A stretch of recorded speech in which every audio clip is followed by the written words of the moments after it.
본 방송에서 제공하는 투자 정보는 투자 판단에 대한 조언입니다. 방송에서 제공하는 주식의 가치, 가격 상승 및 가격 하락에 대해서는 방송사에서 보장하지 않습니다. 안녕하세요. 커다란 상승 흐름에 올라타는 시간 빅사이클의 손자입니다. 지금 대내외적으로 새로운 뉴스들이 잔뜩 쏟아지고 있지만 이러한 뉴스들을 세세히 다 살펴보는 것보다 더욱더 중요한 것은 뉴스를 선별해내는 능력이겠죠. 네, 오늘도 여러 이슈들이 우리 시장을 짓누른 하루였는데요. 하지만 흔들리는 시장 가운데서도 오를 종목은 오르기 마련입니다.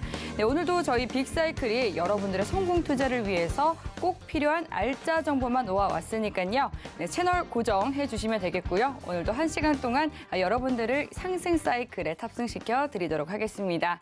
네, 그럼 먼저 오늘 함께할 파트너 먼저 소개해 드리도록 하겠습니다. 오늘은 임상현 파트너, 이용준 파트너와 함께합니다. 반갑습니다. 예, 반갑습니다. 네, 반갑습니다. 먼저 임상현 파트너부터 시청자분들께 인사 한 말씀 부탁드릴게요. 예, 오늘로서 두 번째 개편하던 시간들인데요. 이제 빅사이클의 흐름, 이 부분들은 큰 추세를 좀 타는 부분에 해당이 되기 때문에 어떻게 보면 잘 선택하면은 큰 승률로 보답을 한다 하는 부분이 해당이 되기 때문에 굉장히 이제 사명감을 가지고 좀 임해야 되지 않겠냐 이렇게 좀 생각이 되고요. 네. 그런 관점에서 좀 신중을 기해서 현재 계속해서 방송을 좀 이어가도록 하겠습니다. 네, 좋습니다. 그럼 이어서 또 이용준 파트너도 한 말씀 부탁드립니다. 네, 시장이 다소 난해한 상황입니다. 하지만 주식을 할 때는 단기 종목을 사고 파는 것보다 실제적으로 큰 수익은 빅사이클, 이렇게 큰 파동을 먹을 때 작은 금액이 큰 금액으로 바뀌는 것 같습니다. 오늘 제가 책임감 가지고 준비해온 종목이 두 종목이 있는데요. 그 종목 심층 있게 오늘 말씀드리겠습니다. 네, 그럼 오늘도 빅사이클 출발해 보도록 하겠습니다. 먼저 또 이 방송 중에도 그리고 방송 이후에도 파트너 두 분과 보다 자세한 이야기 나누고 싶다 하시는 분들은 노란톡 들어오시면 됩니다. 샵 0082번으로 이용준 또는 임상현 하고 세 글자 적어서 문자 보내주시면 저희가 노란톡 들어오실 수 있는 참여 링크 보내드리고 있으니까요. 입장하셔서 또 더 많은 이야기 나눠보시기 바라겠습니다. 네, 그럼 먼저 오늘의 마감 시황부터 짚어보도록 하겠습니다. 주말을 쉬고 맞았던 오늘 우리 시장은 양시장 모두 좀 파랗게 질린 하루였습니다. 지난주 금요일 미증시가 하락 마감한 데다가 또 중국의 봉쇄 소식에 오늘 항생지수는 5% 가까이 하락 마감하면서 우리 시장도 분위기가 좋지 않았는데요. 코스피는 외국인이 6거래일 연속해서 팔자세 보이면서 2650선 밑으로 밀려났습니다. 특히 유가증권 시총 2위인 LG에너지솔루션이 7% 넘게 낙폭을 키웠는데요. 니켈을 비롯한 원자재 가격이 폭등하면서 2차 전지주들의 약세가 두드러지고 있습니다. 코스닥도 2% 넘게 밀리면서 870선까지 레벨을 낮췄는데요. 기관과 외국인이 동반 매도 우위를 보였고 개인만 양시장 지수 방어에 나섰습니다. 그리고 원달러 환율 같은 경우는 오는 1242원까지 뛰어오르면서 52주 들어서 신고가를 기록했습니다. 네, 이렇게 또 간단하게 마감 시황 짚어드렸는데요. 오늘 시장에 대해서 또 두 분의 파트너는 어떻게 보셨을지 분석 한번 들어보도록 하겠습니다. 그럼 이번에는 이용준 파트너부터 시장 복귀 한번 해주시죠. 네, 앵커님 말씀처럼 코스피 같은 경우는 마이너스 0.59% 하락했고요. 코스닥은 큰 폭의 하락이 있었습니다. 마이너스 2% 넘는 하락이 있었는데 네. 시장이 반등이 나올 기미가 보이다가도 이렇게 시장이 내리는 거 보면 정말 시장은 파랗게 질려 있는 것 같습니다. 하지만 특징 섹터들, 오늘 같은 경우는 안철수 테마주들이 급등이 나왔는데요. 이럴 때일수록 제가 항상 말씀드리는 것처럼 종목들을 매수세에 딸려서 매수하지 마시고요. 본인 보유한 종목들의 추매 타이밍을 확인하시고 지수가 반등 나올 때 예수금을 현금을 비중을 높여셨다가 반등 나올 때 평단가를 낮춰가지고요. 수익 볼 수 있도록 하셔야 될 것 같습니다. 오늘 빅사이클에서는 이런 테마주 중에 인물 테마라든지 단기성 테마보다는 정책주로 앞으로 5년 동안 꾸준히 올라갈 수 있는 종목도 준비해 왔으니까요. 오늘 종목 확인해 주십시오. 네, 좋습니다. 그럼 이어서 또 임상현 파트너의 시장 복귀도 들어봐야 되겠죠? 부탁드릴게요. 예, 오늘 이제 시장 부분들은 어떻게 보면은 최근 이제 시장 이슈가 금리 인상에 대한 부분들은 아주 오랫동안 발목을 잡았습니다. 네, 그리고 이런 부분들이 FOMC 회의 결과를 통해서 불확실성이 해소되는 부분이 있으면은 어느 정도 끝나는 문제인데 최근에 이슈가 되고 있는 부분들이 이제 우크라이나 관련된 러시아의 어떤 사태에서 장기화되지 않느냐 하는 부분들, 그다음에 인플레이션이 극대화되지 않느냐 하는 부분 때문에 이쪽 관련된 부분들이 올라주고 있는데 이제 대표적으로 원자재가 오른다는 부분들 그 중에서 2차 전지의 이제 소재가 됐던 뭐 니켈이라든가 이런 부분들이 온다는 점에서는 상당히 2차 전지의 성장성이 부족한 부분에 해당이 되고 또 당장 현재 그 테슬라가 전기차를 인상한다 하는 요인들 이런 부분들 좀 있죠. 근데 양극재에서는 가격 전가가 가능하지만 나머지 부분에서는 가격 전가 불가능한 부분들 그러면서 성장수 섹터가 꺾이지 않느냐 이런 것 때문에 오히려 알루미늄 관련된 비철금속주는 오르고 현재 2차 전지는 오히려 빠지는 그런 현상이 벌어졌습니다. 이 부분들은 어느 정도의 그 해소 국면까지는 계속해서 진행이 될 확률이 많이 있습니다. 그런 부분에서 원자재 관련된 부분들은 순환매로 계속해서 나갈 것 같고요.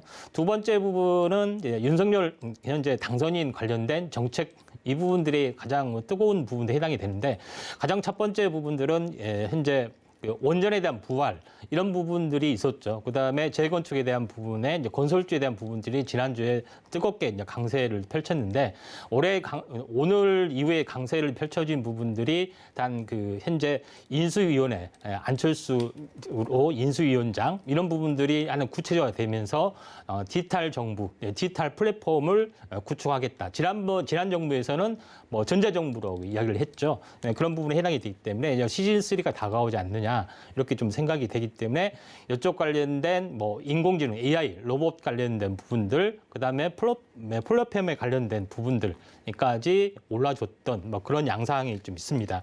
그런 부분에 해당이 좀 되기 때문에 우리가 이제 물론 또 하나는 이 제약 바이오주, 제약 바이오주의 치료제, 그다음에 백신의 강국이 되겠다. 또 고령화 사회에서 이런 부분들을 새롭게 하겠다 하는 것이 있기 때문에 어떻게 보면은 그 헬스케어 쪽에서도 상당히 이제 보건복지 서비스이기 때문에 이제 제약 바이오주 섹터도 하나 둘씩 그 이제 회복이 되고 있는 그런 상황이기 때문에 어떻게 보면은 정책 관련된 대한 그 화두 이슈에 따라서 움직여주고 있는 상황이다. 근데 공통적으로 보면은 플랫폼, 그다음에 제약 바이오주, 물론 여기서 2차 전지는 언급을 안 했지만은 기존의 어떤 정책을 그대로 승계할 가능성이 상당히 많이 있다. 그래서 2차 성장주 섹터, 작년에 했던 성장주 섹터들이 시간차를 두고 움직여줄 수가 있는데 당장은 건설주, 원전주 이런 부분들, 저평가된 종목군들이 어느 정도 해소가 된 뒤에 서서히 나타날 것이라 생각이 되기 때문에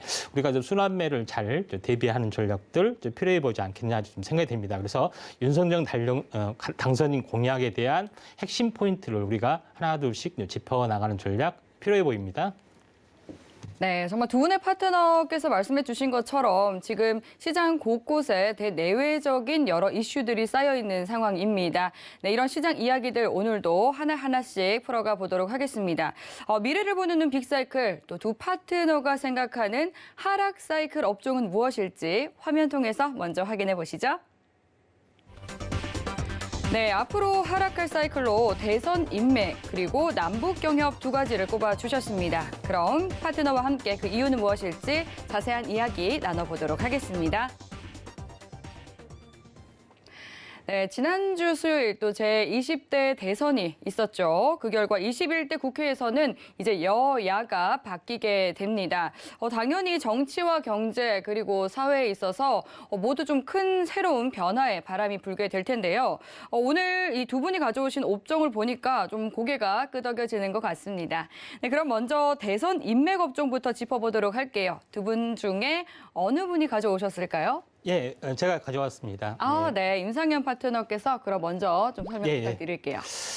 현재 그 대선 인맥주 부분들은 이제 두 가지가 극명하게 나눠졌던 부분들이 해당이 되는데 네. 먼저 현재 윤석열 후보가 당선이 됐기 때문에 윤석열 후보의 또 종목군들은 올라가지 않겠느냐 이렇게 많이들 현재 생각을 하셨을 겁니다. 그리고 이재명 관련주는 약세를 보일 거다 했는데 두 부분들 다 동반으로 약세를 경험을 좀 했죠. 그런 부분이 해당이 되는데 그중에서 정책 관련주는 떴습니다. 신혼종업 개발이나 현재 삼부 토건이나 이런 부분들이 떠졌던 부분에서는 우리가 이제 시사하는 바가 크다 이렇게 좀 생각이 되고요. 제가 HT 여기 화면이 준비되지 않은 관계로 화면에서 나오는 이재명 정치 테마주 화면을 잠깐 보여주시면요. 현재 이스타코 현재 보시면은 이스타코, 에이텍TN, 그다음에 에이텍, 코나이 이런 종목군들이 전체적으로 이제 보시면은 상대적으로 이제 다 빠진 부분들이 해당이 됩니다. 네, 그런 부분에 해당이 되기 때문에 전체적으로 이제 이런 부분들은 제가 이제 PBR, 퍼 이런 부분들을 제가 이제 조사를 좀 해보니까 이스타코 같은 경우는 실질적으로 이제 퍼가 0.54, 그다음에 에이텍TN은 현재 1.13. 그다음에 에이텍은 0.9, 그다음에 코나이는 3.2 정도 좀 됐습니다. 그다음에 PBR 퍼 같은 경우도 상당히 약간 높은 부분에 해당이 되고, 그래서 제가 봤을 때는 약간 PBR은 정상적인 흐름들이지만은 현재 퍼 부분들이 상당히 낮은 부분들이 좀 있습니다. 높은 부분들이 있죠. 그래서 이 부분 때문에 좀 빠지지 않느냐 이렇게 좀 생각이 되고, 또 다음 장 넘겨보시면 알겠지만은 이재명 정치 인맥주 이제 차트 4개를 보고 계시죠. 예, 이런 부분들을 보시면은 이쪽 이재명 정치에 관련된 그 정치 인맥주가 전체적으로 약세를 다 보여주고 있다 이렇게 좀 생각이 되죠. 그런 부분에서는 전체적으로 보면은 약세의 어떤 바닥 다지기 국면이 좀 계속해서 이루어질 걸로 좀 생각이 좀 되고요. 그다음에 윤석열 관련된 정치 인맥주의 대책의 흐름들을 보시면은 덕성, 서현이와 그다음에 모베이스 전자, 그다음에 노루홀딩스 이런 종목군들이 해당이 되는데, 대략적으로 이제 퍼를 보시면은 덕성은 1.8, 그다음에 서현이와는 0.3 굉장히 낮습니다. 근데 모베이스 전자도 0.74 PBR 그 정도. 근데 노루홀딩스 0.3 낮은 어떤 상황이 좀 해당이 되는데, 전체적으로 보면은 덕성 같은 경우는 상당히 현재 PBR 퍼가 약간 높습니다. 그래서 상대적으로 나중에 차트를 보시면 알겠지만은 많이 빠진 부분도 좀 있습니다. 그래서 전체적으로 이제 차트를 한번 잠깐 4개를 비교하는 차트를 보시면 알겠지만은 현재 일시적으로 대부분 다 급락을 좀 했죠. 했던 부분도 해당이 되는데, 그중에서 노루홀딩스는 최근에 이렇게 약간 올라주고 있습니다. 이 부분들은 건설주하고 연결이 좀 된 테마이고, 또 노루홀딩스의 PBR을 보시면 0.3밖에 안 돼요. 오히려 저평가 영역이 좀 있기 때문에 전체적으로 보면은 현재 어느 정도 잠잠해지면 강세를 가야 된다. 그래서 이재명 테마주나 윤석열 테마주나 똑같이 다 빠질 것이다가 아니라 여기서 PBR 퍼 개념을 보고 정책 관련주 있는 종목은 오히려 이제 부상한다. 신혼 정확 개발이라든가 현재 이 토건 관련된 종목군들은 오히려 급등을 해주고 있죠. 그런 차원에서 우리가 이런 것들을 좀 봐야 되지 않겠냐 이렇게 좀 생각이 됩니다. 그래서 현재 전체적으로 요약을 정리하면은 대선 테마의 인맥주는 거의 다 이제 약세를 보여주고 있다 하는 부분들, 그다음에 PBR 퍼가 높은 부분들은 향후 계속해서 더 약세를 보일 수가 있는데, 저평가적인 영역에 있는 부분들은 약세를 보여주더라도 바닥을 다지고 약간 올라줄 수 있다. 그래서 현재 같은 테마주라 할지라도 현재 케이스 바이 케이스를 따져봐야 되고, 또 그중에서 정책 관련된 부분들은 오히려 더 올라주는 경우가 있습니다. 특히 그 일례로 안철수 테마 관련된 안랩이라든가 이런 부분들은 오히려 끝나고 나서 올라주는 그런 부분이 있죠. 정책 관련된 부분들에 어떻게 보면은 대선주에 대한 시즌2 정책 관련주에 대한 포커스를 잘 맞춰서 우리가 대비를 좀 해야 되지 않겠냐. 이게 나름대로 이렇게 좀 생각이 됩니다. 네, 낙선한 이재명 후보 관련주뿐만 아니라 또 윤 당선인과 관련한 종목군들도 주의를 해야 한다라는 점을 좀 주의해서 볼 점인 것 같습니다. 오늘 서현 종목 같은 경우도 52주 신저가를 기록하기도 했는데요. 지금 그러면 또 남북 경협을 하락 사이클로 보는 분은 자연스럽게 이용준 파트너가 되겠네요. 네. 네, 한번 설명해 주시죠. 우선 현재 상황에서는 외생 변수로 두 가지가 가장 문제가 되는데요. 네. 첫 번째는 미국 소비자 물가 지수가 40년 만에 최대폭 오름으로써 17일 날 새벽 3시에 FOMC에서 금리 발표를 하게 되어 있습니다. 네. 예상치로는 0.5다, 0.25다 말이 많긴 하는데요. 금리가 많이 오를수록 현재 시장에서는 악조건이 될 수밖에 없고요. 두 번째 악조건은 현재 러시아 우크라이나 전쟁인데 장기화되고 있고 이 장기화되면서 재료가 소멸되면 상관이 없는데 뭐 극단적으로 행동들이 나오면 다시 한번 시장에 악영향이 될 거라고 보고 있어요. 이 두 가지 외생 변수 상황에서 현재 가장 조심해야 될 분야가 사실은 저는 남북 경협주 파트라고 생각합니다. 네. 윤석열 당선인이 신문 기사에서 당선된 전부터 또 당선된 이후에 말했던 게 북한은 원칙에 따라 단호하게 대처하겠다 이렇게 말을 하면서 네. 윤석열 당선인이 당선되면서 남북 경협주는 지속적인 하락, 52주 신고가를 면치 못하고 있는데요. 사실은 PBR, PER, ROE 이런 것들이 대입하기보다는 앞으로 정책적인 측면에서 5년 동안은 남북 경협주는 특별한 드라마틱한 변화가 있지 않으면 남북 상황에 변화가 있지 않으면 더 힘들어지지 않을까 이렇게 생각됩니다. 물론 남북 경협주가 지금 많이 빠졌다고 해서 물 타려고 생각하시는 분 아니면 추매 아니면 신규 매수를 생각하시는 분도 없지 않아 있을 것 같지만요. 여러분 생각해 보시면 예전 개성공단 들어왔을 때 남북 경협주가 엄청나게 호황이었는데 개성공단이 없어졌을 때 어떻게 됐는지도 생각을 해보시고요. 지금 상황에서는 지속적으로 북한은 ICBM 미사일을 쏘고 있고 그리고 윤석열 당선인은 법조계 출신이기 때문에 제가 봤을 때도 원칙을 굉장히 중요시하는 당선이라고 저는 생각합니다. 그래서 북한이나 우리나라 어떤 관계가 지속될지는 모르겠지만 현재 상황에서는 남북 경협주는 지금은 피해야 된다. 만약 보유하고 계신 분들이라면 손해폭이 크지 않으면 손절도 생각하셔야 되지 않을까 이렇게 생각하고요. 아직은 추매할 타이밍도 아니고 신규 진입할 타이밍도 아니라고 생각을 합니다. 관련주는 잠시 후에 말씀드리겠습니다. 네, 좋습니다. 하락 사이클을 남북 경협주다 이렇게 말씀해 주셨는데 지금 문재인 정부의 대북 정책을 비판한 국민의힘을 향해서 북매체 역시도 강한 메시지를 내놓고 있는 상황입니다. 관련주가 있다고 하셨는데 바로 이어서 또 말씀해 주셔도 좋을 것 같거든요. 네. 오늘은 제가 사실은 경협주의 대표로 아난티를 들고 나왔는데요. 실제로 보시면 관광에는 아난티, 현대, 엘리베이가 있고요. 그리고 다들 아시는 것처럼 철도에는 데아TI, 현대로템, 데오 AL 있고 그리고 개성공단의 신원, 재룡전기, 재룡산업 등이 있는데 이 모든 테마군이 한 테마라고 생각하시면 됩니다. 물론 여기서 각각의 종목의 재무제표나 재료에 따라서 다르게 움직임을 미세하게 보일 수는 있지만 큰 틀에는 남북 경협주이기 때문에요. 아난티 같은 경우를 보더라도 그저께 7,990원의 최저가가 나왔는데 어제 하루 반등하고요. 오늘 다시 하락을 했습니다. 이 말인즉슨 앞으로도 지속적으로 하락할 수 있다. 너무 낙폭 과대이기 때문에 오른다고 생각하시는 것보다는 52주 신저가를 깨면서 지속적으로 하락할 수 있다 이렇게 보시면 될 것 같고요. 현재 차트상 구름대 하단에 있고 21선, 5일선, 11선 하단에 있고 바닥에서 지속적 양봉을 보이고 있기 때문에 물론 경협주 가지고 계신 분들은 속이 타들어가는 입장은 제가 충분히 이해하나 현재 윤석열 당선이 되면서 원칙적인 사람 그리고 법조계 출신이시기 때문에 당분간은 남북 경협에 특별한 드라마틱한 변화가 없다면은 이런 악세는 지속될 거라고 생각하고요. 대표 종목으로 아난티, 현대, 엘리베이 오늘 가지고 나왔습니다. 네, 짚어주신 이 종목들도 좀 주의해서 투자를 이어가셔야 될 것 같습니다. 네, 지금까지 하락 사이클 알아봤고요. 더 중요한 것은 상승 사이클이 되겠죠. 그래서 앞으로 오를 또 유망한 섹터는 어떤 것이 있을지 화면 통해서 알아보겠습니다. 네, 원전 건설 그리고 코로나 치료제 이렇게 두 가지를 상승 사이클로 가져와 주셨습니다. 네, 그럼 또 파트너 두 분과 함께 이야기 나눠보도록 할게요. 네, 이 두 섹터가 과연 또 얼마만큼의 수익과 행복을 우리에게 안겨줄지 궁금해집니다. 상승 사이클 업종 한 분은 원전 건설, 그리고 한 분은 코로나 치료제라고 하셨습니다.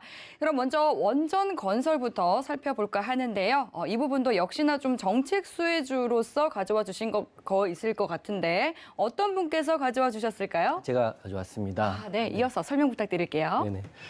제가 이 빅사이클로 앞으로 향후 5년 동안 지속적으로 상승할 수 있고 매출이 증가할 수 있다고 생각하는 분야가 여러 가지가 있는데 그중에 네. 가장 중요한 게 원전 관련주이고요. 그다음은 건설 관련주인데 네. 생각해 보면 원전 관련주만 매수를 한다. 그리고 건설 관련주만 매수를 한다. 이러기보다는 원전과 건설을 다 가지고 있는 종목이 있다면 그 종목만큼 강한 종목이 없을 거라 생각을 했습니다. 일석이조네요. 네, 일석이조고 어떤 종목의 기사가 나더라도 그 종목을 따라간다 이렇게 생각을 해서 이 종목을 탑픽으로 가지러 왔는데요. 네. 뭐 아시는 것처럼 원전 관련 중에 현재 대장은 두산중공업이 맞습니다. 그리고 보성파워텍, 그리고 한전 기술들이 있는데 지금 같은 경우는 고점이고요. 차트적으로 신규로 진입하기는 굉장히 어려운 구간이고 부담스러운 구간이 맞고요. 그리고 건설 관련주 중에는 GS건설, 대우건설, 그리고 시멘트, 페인트, 가구, 인테리어 관련주가 있는데 이 많은 종목군 중에 원전도 관련 있고 건설도 관련 있는 그 종목이 있습니다. 그 종목이 바로 지금 설명을 해드릴 텐데 먼저 그 종목을 설명드리기 전에 건설주 중에 탑픽을 먼저 좀 설명을 해드리면요. 원전은 제가 설명을 드렸으니까 현재 건설타 호재입니다. 호재 중에 가장 큰 호재가 민간 주도의 재건축, 재개발을 윤석열 당선인이 시작하겠다 이렇게 핵심이 나왔고요. 그리고 서울 아파트는 35층 룰이 이미 폐지가 됐습니다. 그래서 재건축, 재개발을 할 수 있는 가장 큰 혜택을 받는 종목이 무엇냐 이렇게 봤을 때는 현재로선 GS건설이 우리나라에서 재건축, 재개발 비중이 가장 높은 회사인 건 맞습니다. GS건설도 좋은 종목으로 생각하시면 될 것 같고요. 하지만 건설뿐만 아니라 도급순위 5위인 대우건설 같은 경우를 집중해서 보셔야 되는데 이 회사 같은 경우는 프로지오라는 아파트를 짓기도 민영 아파트를 짓기도 하지만요. 원자력 등 플랜트 사업의 고부가 가치 사업을 하고 있는 회사도 맞습니다. 그랬기 때문에 원전, 플랜트 사업도 하고 있고요. 프로지오는 아파트도 짓고 있고 앞으로 재건축, 재개발하는 도급 5위인 대우건설에 집중해서 보셔야 되는데 지속적으로 정책이 나오고 이제 매출로 이어지기 때문에 저는 지금 최근 차트를 보면 5일선율이 타고 있지만 다소 눌린다면 여러분들 적금 든다 생각하고요. 가격을 보지 마시고 매월 또는 매주 일정 금액을 대우건설이나 관련주 중에 투자하시는 게 어떨까 해서 빅사이클 종목으로 대우건설을 원픽으로 가지고 왔습니다. 네, 대우건설 말씀해 주셨습니다. 사실 탑픽 종목은 저희가 추후에 이 주인공 자리가 마련되어 있는 네네. 만큼 보다 더 자세한 이야기는 이후에 나눠보도록 하고요. 그럼 코로나19 치료제 업종이 상승 사이클로 갈 것이다라고 가져와 주신 분은 또 임상현 파트너겠네요. 예, 예. 네, 네, 이유를 좀 설명 부탁드릴게요. 예, 먼저 그 변명 아닌 변명을 좀 해야 할 것 같습니다. 왜 그러냐면은 코로나 치료제가 전체적으로 전 세계로 엔데믹 상황, 그다음에 방역 패스가 다 해제되고 현재 리오프닝이 진행이 되는 상황에서 어떻게 다시 갈 수 있느냐 하는 이런 부분들이 있습니다. 그러니까 첫 번째 부분들은 뭐냐면은 엔데믹 상황이 이제 전개가 될 것이다 하는 부분에 해당이 되고 네. 실질적으로 코로나 부분들이 오미크론 부분들이 현재 유행이 점차적으로 소멸돼서 그런 것은 아니다 이렇게 좀 생각이 됩니다. 그 일례로 뭐냐면은 지금 최근에 화두가 되고 있는 부분들이 현재 오미크론하고 델타하고 합성이 된 델타크론이 현재 유행할 수도 있다 하는 그 경고 부분들도 나와주고 있고요. 그다음에 코로나 바이러스하고 인플루엔자, 신종플루하고는 전혀 다른 기종이잖아요. 근데 이 두 개가 합성이 된 플루로라 이런 부분도 있습니다. 이 부분들도 항상 잠재적인 요인들을 가지고 좀 있고, 그다음에 세 번째 부분들은 뭐냐면은 백신에 대한 그 현재 한계성, 효용성 이런 부분 때문에 결국 이제 치료제가 답일 수밖에 없다는 부분들. 그다음에 엔데믹 상황에서는 가장 중요한 부분들은 현재 항바이러스제입니다. 그러니까 모든 변이 바이러스를 잡는 이런 항바이러스제 부분들이 결론적으로 현재 나와줘야 되는 부분에 해당이 되는데 항바이러스가 제가 나와준다는 것은 코로나가 감기의 바이러스 일종이기 때문에 어떻게 보면 범용 감기약, 범용 독감약이 나와준다는 그런 개념이라 할 수가 있습니다. 그리고 그 코로나를 그 현재 전체적으로 개발하는 업체 대부분 보면은 항암 바이러스 업체 이런 부분들이 상당히 많이 있기 때문에 이런 어떤 부분 때문에 다시 한번 가줄 가능성이 상당히 많이 있다. 이렇게 좀 생각이 되고요. 네. 그런 관점에서 지난번에는 백신에 대한 그 정리를 한번 했는데 오늘은 코로나 치료제 개발 동향을 좀 이렇게 보도록 하겠습니다. 먼저 현재 국내 보건소에서 현재 보건복지부에 등록이 된 그 현재 제약바이오제 28개 현재 내용에 대해서 쭉 설명을 해드립니다. 먼저 첫 번째 내용을 보시면 알겠지만은 현재 그 부강약품하고 엔지캠 생명과학 부분들이 있는데 이 부분들은 현재 개발을 좀 임상을 완료하고도 약간 포기를 했죠. 근데 그만큼 치료제 부분들이 어렵다는 걸 알 수가 있고요.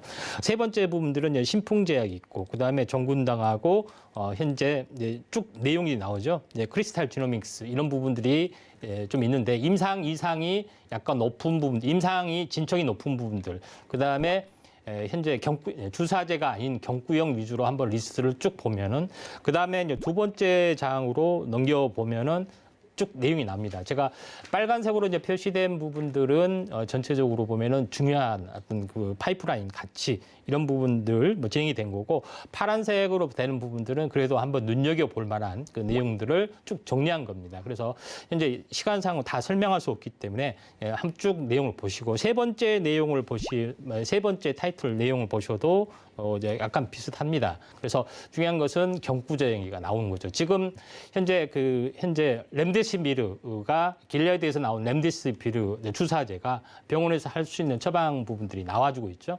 그다음에 이제 그다음에 국내에서도 나와주고 있죠.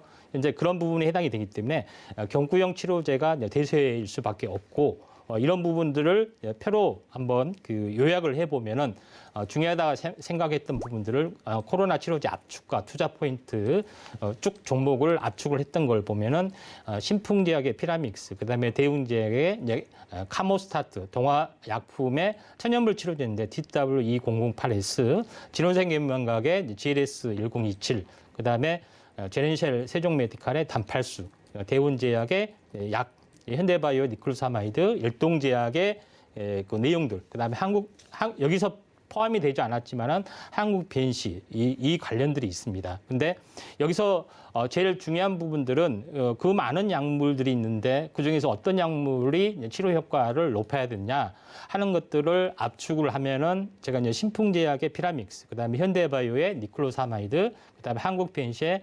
안티로키노노를 골랐습니다. 골랐던 이유에는 제가 다음 장에서 설명을 좀 해보도록 하겠습니다. 항암제로 보는 그 약제 내성 원리 이런 부분에 대해서 제일 중요한 것은 약제 내성. 항암제도 약제 내성이라는 게 있죠. 이런 부분들이 왜 생기냐. 이걸 제가 아주 간단하게만 설명을 하겠습니다. 세포라는 것은 현재 그 영양분이나 이런 것만 순수하게 투과하고 들어올 수가 있습니다. 독성이나 이런 것들은 다 차단하게 돼 있습니다. 그래서 항암제나 독성약, 항암제는 기본적으로 세포 독성이 있는데 그걸 투과해서 들어갈 수는 없죠.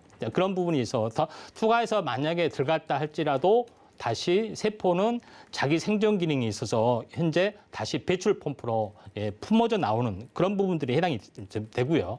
그다음에 전체적으로 봤을 때 현재 그 DNA를 다시 복구하는 부분들, 그다음에 이 독성에 대해서 내성을 기르는 그런 그 내부 시스템이 있기 때문에 굉장히 어렵습니다. 그래서 항암제에서도 약물 전달체 기술이 왜 등장하는지 그 이유, 그다음에 이런 것들이 약물에 대해서 내성을 현재 형성을 되기 때문에 더 이상 세포 독성으로 이제 차지하지 못한다는 겁니다. 그게 화학 합성 의약품의 결정적인 한계가 다 거기서 봉착이 되는 겁니다. 이런 부분들이 해당이 되기 때문에 현재 약물 전달체 기술로 들어왔다 할지라도 다 배출 펌프하는 겁니다. 근데 유일하게 그걸 극복할 수 있는 것이 천연물 치료제입니다. 천연물 치료제는 바로 그 내성이 생겨나지는 않습니다. 예를 들어서 쉽게 생각했을 때 우리가 소금물에 살 수 있는 바이러스나 세균은 없잖아요. 천년 전에도 없었고 천년 후에도 없고 지금도 없습니다. 그렇죠? 내성이 생기지 않아요. 그런 부분에 해당이 되기 때문에 그런 원리상 천연물 치료제가 최고의 이제 치료제 효과를 발휘할 수 있다. 이런 부분에 대해서 우리가 이제 주목을 좀 할 필요가 있다. 이렇게 좀 생각이 됩니다. 예, 그래서 이제 이 부분에 대해서는 제가 그 시간 관계상 너무 많은 내용이 있기 때문에 신풍제약과 현재 이 내용에서 가장 핵심이 되는 부분에 대해서만 이제 현재 보도록 하겠습니다. 천연물 치료제 부분들이 전 세계적으로 다시 한번 각광을 받고 있는 부분들에 해당이 되는데 그 다음 장 그 내용을 간단하게 한번 보시면은 전체적으로 신풍제약은 현재 그 피라믹스라는 현재 올렸는데 이게 알테시네이트하고 현재 섞어진 부분들이죠. 피노나라딘 이런 부분에 해당이 되는데 이게 이제 개똥색의 원리에서 나왔던 그런 부분들이 해당이 됩니다. 그런 부분에 있기 때문에 이게 말라리아 치료제로서 내성을 보호할 수 있는 그런 것의 탑픽이다 이렇게 좀 생각이 되고요. 그 다음 장은 제가 자세하게 설명은 하지 않겠습니다. 시간 관계상. 근데 알테시네이트의 핵심 작용 기전 내용이 있습니다. 현재 스마트폰에 있으면 한번 찍어서 보시길 바라고요. 그 다음에도 피로나라딘의 핵심 작용 기전 쭉 보셨죠? 이런 그 내용들이 우리가 존재를 한다.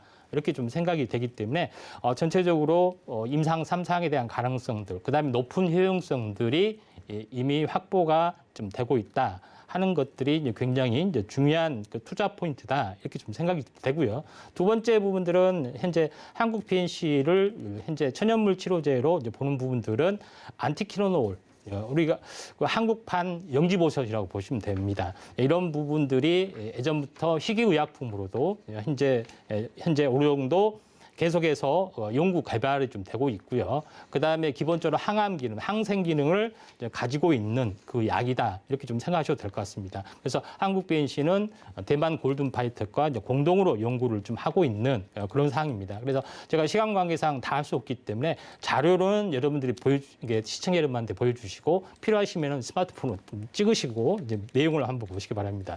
세 번째 부분에서 제가 이제 주목할 부분들은 현대 바이오의 관련된 부분인데 네. 이 네. 종목에 대해서는 그렇습니까? 이따가 저희가 그렇습니까? 또 공개를 하도록 하겠습니다.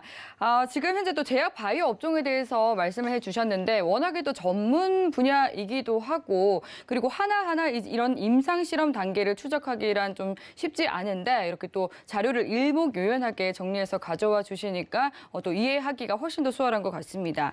지금 전문 용어도 많고 또 내용이 또 어려운 부분이 있다 보니까 어떤 부분이지 하고 궁금한 사항이 남아있으신 분들은 노란톡 들어오시면 되겠습니다. 샵 0082번으로 임상현 세 글자 적어서 문자 보내주시면 저희가 참여 가능한 링크 보내드리고 있으니까요. 노란톡 들어오셔서 보다 더 자세한 이야기 나눠보시면 되겠습니다.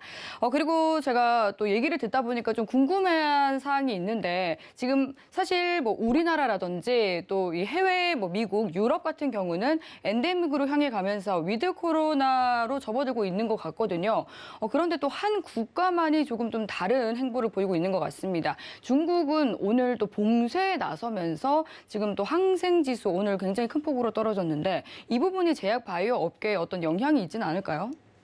네, 제게 질문한 네, 뭐 두 분 다 답변 주셔도 근데 됩니다. 그 미국이나 유럽에서는 그 전체적으로 그 현재 소강되는 분위기는 분명히 많습니다. 근데 전체 이제 전 세계 통계를 보면은 현재 다시 한번 이 터닝을 좀 하고 있다. 그래서 저는 아무래도 엔데믹 상황이 될 수도 있고요. 또 중국은 다시 한번 부상이 되고 있고, 그 다음에 변이 바이러스 이 부분들이 어떻게 이렇게 발전이 될지 모릅니다. 오미크론이 한 달 내내 전 세계 갑자기 유행을 했던 그런 상황이라서 이런 부분들을 우리가 유심히 생각을 해봐야 되고 장기적으로는 엔데믹이기 때문에 범용 바이러스제는 반드시 필요하다. 왜냐하면은 그 현재 그 백신이 완벽하게 들었고 통제가 되는 것들이 사실은 다 느끼잖아요. 그렇죠? 이런 말을 함부로 하면 좀 안 되기 때문에 말씀드리는데 간접적으로 다 느끼고 있습니다. 그래서 이 범용 바이러스 부분들이 현재 필요하다. 항바이러스제가 필요하다는 걸 느끼기 때문에 이 천연물 치료제, 내성이 없는 것들이 가장 성공 가능성이 높다. 저는 이렇게 좀 부연하고 싶습니다. 네, 알겠습니다. 그럼 또 이어서 이용준 파트너는 이 제약 바이오 업종 어떻게 보실지 궁금한데요. 어떻게 보시고 계신가요? 사실은 제약 바이오만큼 발전 가능성이 크고 슈퍼사이클이 들면 큰 폭의 상승이 나오는 종목이 제약 바이오라고 저는 생각합니다. 하지만 저도 이제 수도 없는 제약 바이오주들을 매매를 하고 또 회원분들한테 설명을 할 때 느끼는 건데요. 일상 이상 같은 경우는 안정성 테스트이기 때문에 사실은 약에 대해서 약이 사람한테 해가 되지 않는다면 일상 이상은 거의 안정성 테스트 때문에 통과하는 경우가 많은데 실제로는 3상이 문제입니다. 사실은 우리나라에서 3상을 통과한 약이 몇 개 있을까 한번 생각을 해보면 되는데 네. 제가 알기로는 3상을 통과할 확률이 0.5% 이내라고 저는 들었거든요. 그래서 굉장히 희박하네요. 네, 그래서 사실은 사막의 오아시스를 찾는 것보다 어려운 게 3상의 통과다 이렇게 생각을 하고요. 물론 우리나라에서 정말 좋은 치료제가 나오고 보명약이 나오면 그것만큼 기뻐하고 박수칠 일은 없다고 생각합니다. 네. 하지만 현실적으로 봤을 때는 임상 3상, FDA 3상이 그만큼 어렵기 때문에 매매를 하실 때는 저라면 일상 이상의 안정성까지는 그 추세를 타고 매매를 하다가요. 3상이 나온다고 치면은 어느 정도는 확신이 있더라도 어느 정도는 익절하시고 대응하시는 게 어떨까 이렇게 생각되고 저는 일반적인 말씀을 드린 겁니다. 물론 우리나라에서 좋은 약이 나와서 3상을 통과해서 그 약이 전 세계에 건강에 도움을 준다면 그것만큼 좋은 건 없다고 생각합니다. 하지만 제약 바이오를 매수하고 매도할 때는 이런 리스크가 있기 때문에요. 막연한 기대감 그리고 막연한 믿음보다는 팩트 중심으로 대응하시는 게 좋을 거라고 생각하고요. 저는 제약 바이오의 큰 힘은 믿고 있습니다. 네. 네, 제약 바이오 업종에 대해서 또 이용준 파트너 의견까지 들어봤습니다. 이용준 파트너와 방송 이후에도 보다 자세한 이야기 나누고 싶다 하시는 분들은요, 노란톡 동일하게 들어와 주시면 되겠습니다. 이용준 파트너님 굉장히 또 시장 정확하게 잘 보고 또 종목까지도 선별 잘 해주시니까요. 샵 0082번으로 이용준 세 글자 적어서 문자 보내주시면 저희가 노란톡 입장하실 수 있는 링크 바로 보내드리도록 하겠습니다.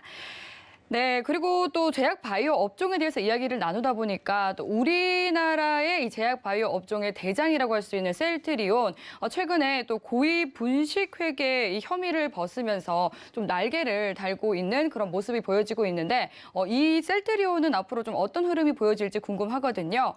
임상현 파트너 어떻게 보실까요? 예, 지금 이제 전체적으로 보면은 표정항암제, 다시 말해서 바이오시밀러의 네. 대부분을 보면은 대부분 이제 셀트리온이 하고 있는 그 업종입니다. 근데 네. 앞으로도 그 현재 특허 만료 기간이 있는 약물들이 상당히 많이 있고, 그 다음에 다시 새로운 3세대인 면역 항암제 쪽에 또 이 복제 부분들이 좀 이루어질 수가 좀 있는 또 사항이 좀 해당이 되기 때문에 앞으로 이제 중장기 성장성은 약간 높다. 근데 다만 현재 특허 복제 만료 기간이 2015년에서 20년 사이에 집중이 되기 때문에 그 성장 동력이 지금은 조금 더 좀 쉬고 있다. 그래서 앞으로 탄력이 있으려면 좀 시간이 걸리지만은 면역 항암제가 대중화되면은 또 현재 복제약이 나와주고 특허 만료가 되면은 또 달라질 수가 있다. 이렇게 좀 생각이 되기 때문에 약간 시간을 두더라도 중장기적으로는 발전이 되지 않겠냐. 이렇게 나름대로 생각이 됩니다.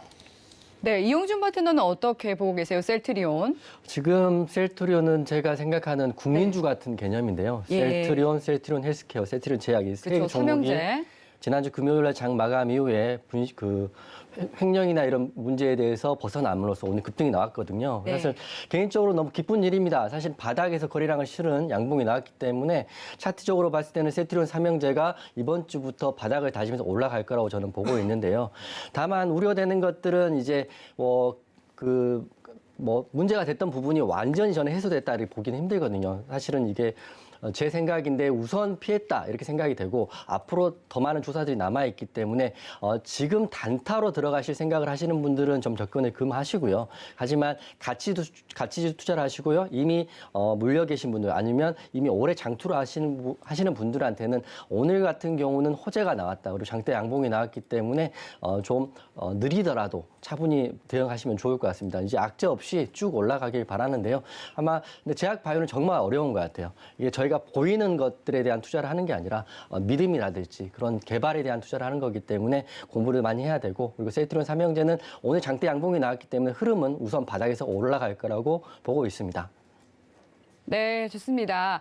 그리고 또 오늘 이 3월 14일부터 미증시에서는 썸머타임이 시작이 되면서 1시간 일찍 미증시가 개장을 합니다. 이에 따라서 우리 시각 밤 10시 30분 미증시가 개장을 했는데요. 개장 상황 살펴보면 조금 전 출발한 뉴욕 증시 3대 지수는 혼조세로 출발을 했습니다.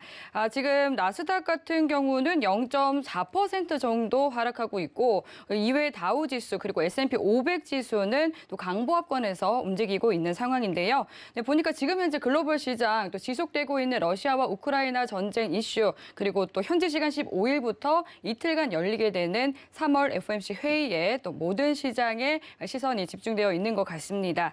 또 10년물 국채금리 같은 경우는 2.08%를 넘어서면서 2019년 7월 이후 최고치를 경신했다라는 소식도 함께 전해드리도록 하겠습니다. 네, 그럼 이어서 또 저희 이야기로 돌아와서 이 원전과 그리고 또 건설 업종을 골라와 주신 이용준 파트너의 탑픽 종목에 대해서 보다 자세한 이야기 이어가 보도록 하겠습니다. 네, 이용준 파트너 이 원전과 건설 업종을 상승 사이클로 꼽아 주셨는데 그중에 탑픽 종목 대우건설 가져와 주셨죠? 네네네. 네, 이 부분에 대해서 좀 추가적으로 네네. 상세하게 짚어주시죠. 제가 먼저 대우건설을 말씀드려가지고요. 사실 추후에 설명드릴 게 너무 많은데 먼저 네. 대우건설 전에 원전 관련주인 두산중공업을 잠깐 설명을 드리겠습니다. 좋습니다. 두산중공업 같은 경우는 사명을 최근에 변경을 했는데요. 예. 두산중공업이 지금 두산에너빌리티라는 사명으로 바뀌었습니다. 예. 이 사명을 변경한 이유를 보면 첫 번째는 올해를 기점으로 해서 에너지로 재도약하겠다라는 의미가 있는 것 같고요. 그 윤석열 당선인이 원전 최강국을 건설하겠다, 탈탄소 나라를 건립하겠다 이런 거였기 때문에 두산은 이번 정권에서 정말 큰 대기업으로 성장할 수 있는 기회가 된 것 같습니다. 양 날개를 달았다 이렇게 생각하고요. 우리가 에너빌리티 이런 영어 단어가 다들 모를 텐데 에너빌리티의 합성어가 뭐냐면 네. 에너지의 에너와 서스테이너빌리티의 그 지속성이라는 빌리티, 그러니까 에너지와 지속성을 합성한 용어가 에너빌리티인데 두산의 사명을 변경한 이유가 앞으로 이 정권에서 반드시 에너지로 크게 도약하겠다 이렇게 생각을 하니까요. 네. 두산중공업은 중장기로도 좋아 보이니까 우선 원전의 대장은 두산중공업이다 이 말씀을 먼저 드리고요. 예. 바로 이제 대우건설 제가 말씀을 드릴 텐데 네. 제가 준비한 도급순위 차트 한번 보여주시면 네. 현재 우리나라 작년 도급순위 1위는 삼성물산입니다. 레미안이죠. 그리고 2위는 현대건설, 3위가 GS건설인데 지금 이 관련해서 화면 준비됐을까요?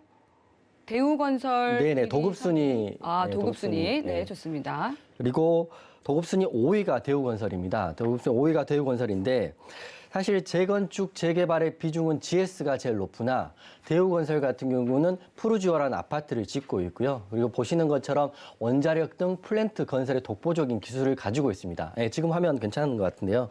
네, 그리고 대우건설은 이미 나이지리아나 아프리카 쪽에서 LNG 관련 플랜트도 짓고 있고 원전 건설 경험도 있기 때문에 건설뿐만 아니라 원전 건설 지금 이제 신한울 3, 4호기도 올해부터 바로 건설을 하기로 했다고 합니다. 그렇기 때문에 이런 원자력 등의 플랜트 건설 독보적인 대우건설 집중해서 보시면 될 것 같고요. 좀 추가 설명드리면 대우건설 차트 한번 보여주시면 네.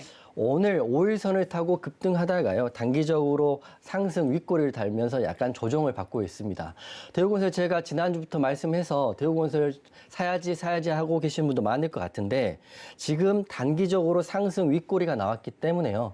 지금 내일이라도 장 열리면 바로 사지 마시고 눌리면 5일선까지는 한번 눌릴 수 있거든요. 5일선 한번 1차 매수하시고 만약에 덜면 21선까지 매수할 수 있기 때문에 2번 또는 3번 분할로 매수한다 생각하시고 대우건설 차트 대응하시면 될 것 같은데 정책주기 때문에 앞으로 가야 될 시간이 많습니다. 이제 윤석열 당선인이 대통령이 되고 나서 실제적으로 매출이 일어나는 파트인 건설주 그리고 실제적으로 매출이 일어나는 탈원전 수혜주인 대우건설을 탑픽으로 뽑고 있고요.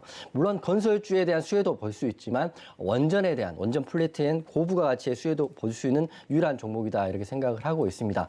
게다가 매매 동향 한번 보여주시면 네. 지금 대우건설 같은 경우는 투신하고요. 투신하고 연기금이 지속적으로 사고 있습니다.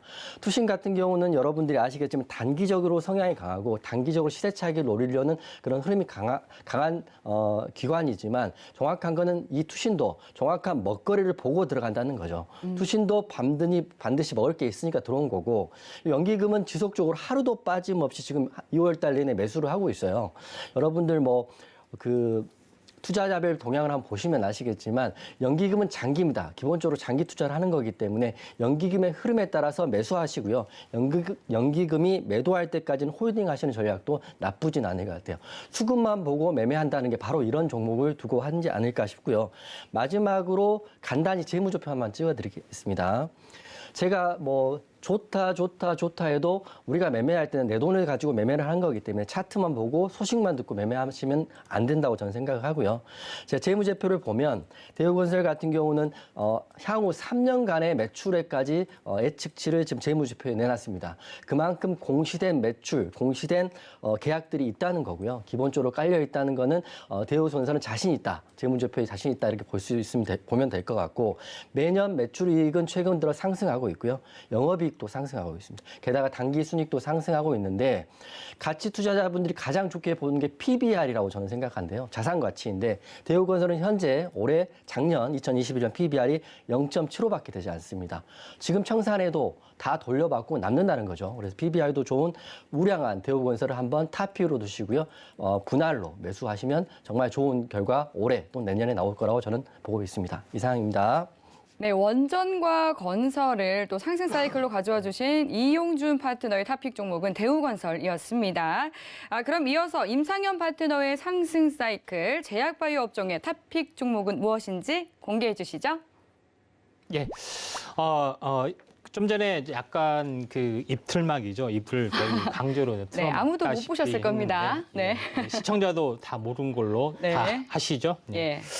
자, 예능 프로가 아닌데 갑자기 예능 모드로 돌아갔는데 네, 아무튼 탑픽 종목 좋습니다. 어떤 종목 가져와 주셨을까요? 자, 현대바이오입니다. 처음 들으셨죠? 현대바이오. 자, 현대바이오 부분에서 가장 중요한 부분들은 제가 약물 전달체 기술을 높게 평가합니다. 현대바이오는 니클로사마이드를 가지고 약물 재창출 기술을 니클로사마이드의 현재 효율을 높이는, 그러니까 흡수율을 높이는 성능을 좀 개량하는 부분들이 약물 전달체 기술을 자랑하고 있습니다. 이런 부분에 해당이 되는데 현재 니클로사마이드 부분들은 현재 파스테리 연구소에서 최고의 물질로 선정이 됐던 바 국내 두 개 중에 하나죠. 그다음에 세계적인 네이처 과학지 네이처지에서도 최고 물질이 니클로사마이드가 될 수밖에 없다 하는 부분에 해당이 되는 부분들. 그다음에 니클로사마이드를 가지고 실제 미국 한 2개 업체에서는 실제 임상 이상을 하고 있다. 그만큼 현재 국내적으로 알아주는 그런 부분에 해당이 되는데 전체적으로 그러면은 최고의 약물의 부분들인데 약물 흡수율을 높이기 위해서는 제형을 바꿔서 주사제로 개발하는 것이 이제 대웅제약에서 하는 방식도 있습니다. 근데 니클로사마이드에 든 약물 전달체 기술을 현대바이오를 높게 생각한 것은 현대바이오는 실질적으로 현재 비타민 C를 이용한 화장품으로 잘 알려졌습니다. 탈모 양모제 이렇게 화장품 알려졌는데 어떻게 비타민 C를 이용한 탈모제 양모제 화장품 한 회사가 어떻게 제약바이오주에 뜰 수 있냐 하는데 비타민 C를 피부 깊숙이 그다음에 오랜 기간 서서히 서방전 기술처럼 침투하게 하는 기술의 노하우를 가지고 있는데 그 오랜 동안 노하우를 그대로 항암제 적용을 시켰던 그 내용들이 있습니다. 근데 그러면 약물 전달체 기술 썼던 그 물질이 무엇이냐? 최근에 알려진 부분들은 벤토나이트다. 이렇게 알려주는데 벤토나이트 하면은 이게 우리가 진흙 아니냐 이렇게 하신 분들인데 네, 맞습니다. 정확히. 근데 이런 부분들이 어떻게 치료제로 쓸 수 있느냐 하는데 옛날부터 현재 벤토나이트 부분들은 현재 디톡스 그다음에 현재 클렌징 이런 많은 부분에 치약 이런 부분에서 많이 써왔던 그런 부분에 해당이 되고 고대부터 어떻게 보면은 치료제를 천연 치료제로 어떤 종평이 높았던 그런 부분에 해당이 됩니다. 초기에 미국에서는 이걸 위장약으로 판매를 했던 최초의 기록도 좀 있고요. 그런 부분을 봤을 때 전체적으로 보면은 현재 치료 약물, 천연물이기 때문에 현재 세포에 정확하게 니클로사마이드를 전달할 수 있는 약물 전달제 기술로 평가를 받을 수 있다 하는 그 내용들이 가장 중요합니다. 그래서 차트를 간단하게 보시면은 시간 관계상 현대 바이오 부분들이 뭐 전체적으로 보면은 장기적으로 보면은 이 박스권 채널의 어떤 가치는 하단선에 좀 해당이 좀 되지만은 다시 한번 추세를 좀 회복할 수 있다. 그리고 주봉 상황으로 보더라도 지금은 20주선에서 지금 현재 삼각수렴 형태를 가지고 있고 월봉상으로 보더라도 전체적으로 저는 현재 20개월 선의 지지를 계속 받고 있기 때문에 쌍봉 아니면은 중장기로는 신고가도 가능할 수도 있겠다 하는 긍정적인 전망을 하기 때문에 임상 이상 통합 이 소식 신청들을 한번 기다리고 있습니다. 네, 임상현 파트너의 탑픽 종목 현대바이오까지 살펴봤습니다. 이 종목에 대해서 구체적인 매수가라든지 손절가 같은 자세한 이야기 궁금하신 분들은 노란톡 들어와 주시면 되겠습니다. 임상현 혹은 이용준이라고 또 파트너 두 분의 이름 적어서 문자 보내주시면 저희가 참여 가능한 링크 보내드리도록 하겠습니다. 네, 참고로 본 방송에서 제공하는 정보는 투자 판단에 대한 조언일 뿐 해당 상품의 가치나 수익률을 보장하지 않습니다. 서울경제TV는 자본시장 통합법을 준수합니다. 1:1 투자 상담과 유사수 신행위 등 모든 불법 사항을 엄중히 금지합니다. 네, 오늘 저희가 준비한 내용은 여기까지입니다. 시청해주신 여러분 고맙습니다.